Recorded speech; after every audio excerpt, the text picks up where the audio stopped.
Bonjour, bonjour. Alors aujourd'hui, on va faire une petite météo du Bitcoin pour changer. Ça faisait longtemps. Attendez, je vais enlever le son là. Voilà, nickel. Qu'est-ce que j'allais dire? Oui, alors hier, il y a eu un petit live, on va dire un petit live mémorable.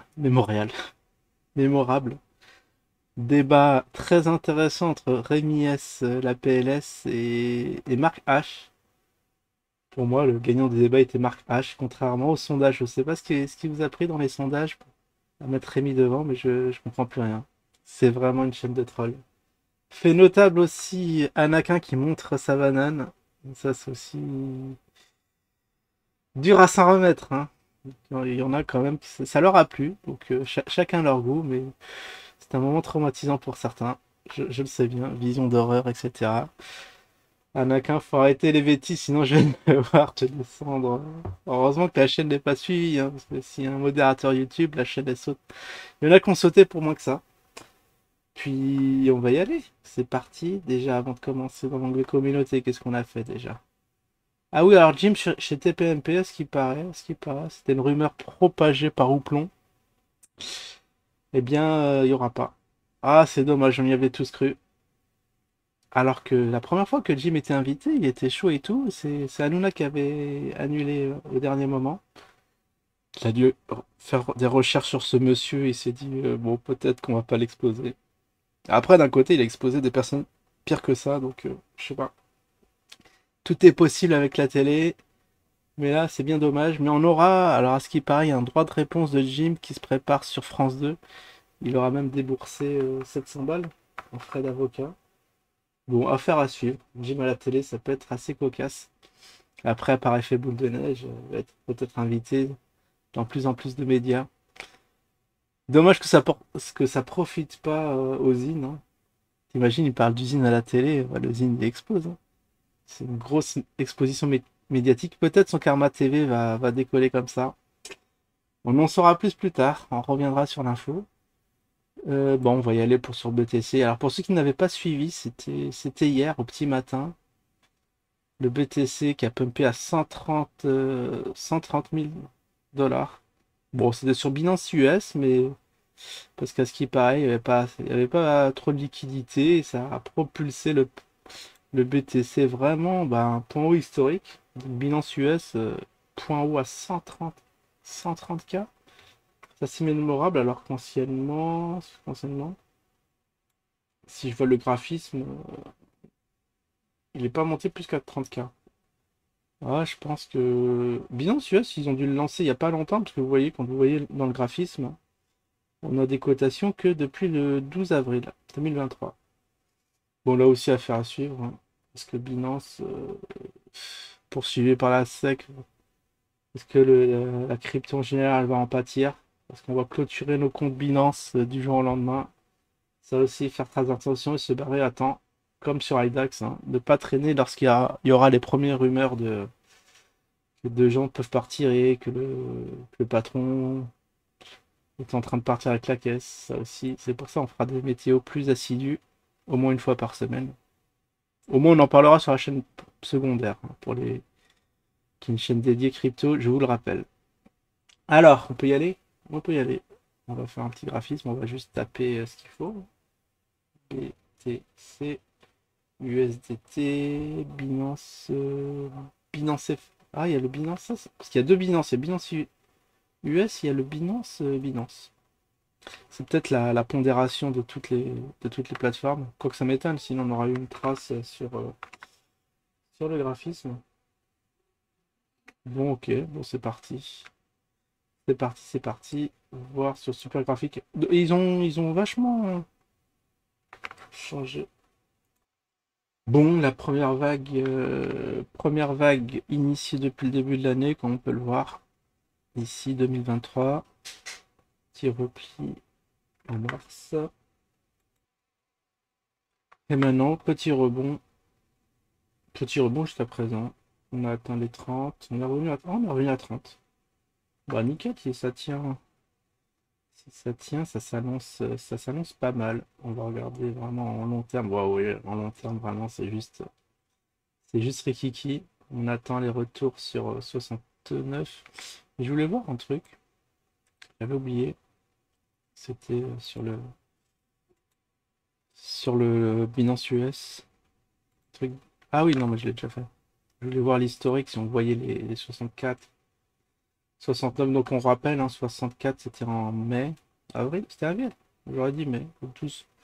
Voilà, le 12 avril, à noter d'une pierre blanche, premier point haut, absolu. Et on les a eu après en novembre, à 69. C'était là qu'il fallait se barrer. Vous imaginez le gars qui a vendu là, qui a repris en août, qui a profité de la hausse après qui short jusqu'à présent. Jusqu'à la stabilisation là vers les 15. Ça a bien yoyoté hein, ici, avec des volumes et tout. Et là, voilà, je pense que cette année, ça va être un peu incertain, trading range. L'année prochaine, ça va commencer lentement, mais doucement à remonter comme on a eu là en 2020. Ceux qui s'étaient arrivés à 2020, ils sont tous bien aujourd'hui. Bon, alors, analyse, on va faire... Attends, mais c'est bizarre. C'est quoi ça? Diplodocus. Comment ça se fait que mes... Bah, il y a mes courbes, comment dire, toutes mes lignes ont disparu. Qu'est-ce que c'est que ça? C'est quand même incroyable. C'est quoi le diplodocus, attendez? C'est vrai, ça peut faire diplodocus ce truc. Attends, on peut le dessiner à l'asine. Vous voyez, un truc comme ça, un truc comme ça. Avec une tête. Hop, avec les pattes ici. Le diplodocus. Et après, s'il mange des choses qui sont dans les arbres, voilà où ce qui peut aller le truc. Putain, mais c'est bizarre. Ils ont osé en mettre un ici. C'était pour le gag, ça, qu'on dessinait des formes comme ça. Non, je peux pas faire CTRL Z. Je suis quand même. Soyons sérieux 2 secondes. Bon, c'est extrêmement bizarre pourquoi ils le mettent là. Je sais pas ce que c'est que ce truc. C'est étrange, hein. La Binance commence à troller un peu. Non, ça suit le graphisme. Bizarre, bizarre. Et en volume, vous voyez que le point haut, c'est pas vraiment. Ah oui, c'est vraiment quand il y a eu la première grosse baisse ici que les ventes ont fusé. Et après, il n'y a pas eu plus de volume que ça. Donc les volumes historiques, c'est lorsque on a eu assisté à la montée. Donc si vous voyez, voilà, une montée avec des volumes, avec des cours qui montent, là vous saurez que c'est le moment. Sinon, bah moi je DCA, hein, j'achète un peu bah, au jour le jour. Même si là ça se fait rare parce que j'ai du mal à trouver la liquidité. J'ai plus que 60 balles. Et là ça fait longtemps que j'ai pas vendu d'actifs. Il n'y a pas d'actifs dans mon portefeuille qu'on fait x2. C'est vrai qu'il suffit d'une fois pour bien me ralasse, comme on dit. Donc là, on peut assister éventuellement à un petit canal haussier. La tendance doit être, je crois, en long terme. Enfin, je voudrais bien voir les moyennes mobiles. C'est au moins ça comme moyenne mobile exponentielle. Voilà, basique. Qu'est-ce qui se passe? Plus d'indicateurs. Ah, j'en ai déjà assez? Ah, j'ai un OC gratuit, mais je crois qu'il faut mettre la carte, donc on va pas le faire. Ah si, il y a on a une moyenne mobile. Ouais, mais on en a qu'une seule là. Ah, je crois qu'il vient de la mettre. Il vient de la mettre et je peux. Soit replay. Replay des barres. Bon.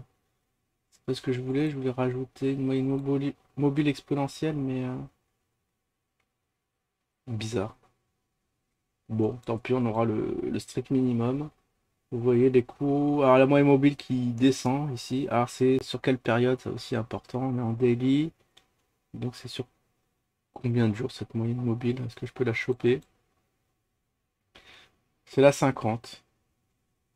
Donc, je vous rappelle, hein, il faut regarder la 30, 50 et 150. Je crois que c'est ça, hein. 2 mois, 3 mois, 1 mois, 2 mois, 3 mois. Donc sur 2 mois, sur l'entre-deux, on est légèrement baissier. On a été aussi un petit repli. Bon, ça va, y a rien de dramatique. Donc normalement, ça va revenir s'appuyer dessus pour repartir en haut. Bon, je suis assez optimiste sur l'actif. Il y a eu des petites nouvelles. Good Order Mom, je sais pas ce que c'est. Forecast moins 1,3. Previous 1,1. Bon, je sais pas si ça concerne le BTC, tout ça. Donc voilà, petite analyse assez succincte, mais qui vaut le coup d'être faite. En gros, rebond depuis le début de l'année. Bon, on a eu une belle année au final. Enfin, On est à mi-séance encore, mais si ça pouvait continuer comme ça, on aura peut-être les prémices de la hausse du au bull run, au halving. Allez, je vous dis à la prochaine. Ciao tout le monde.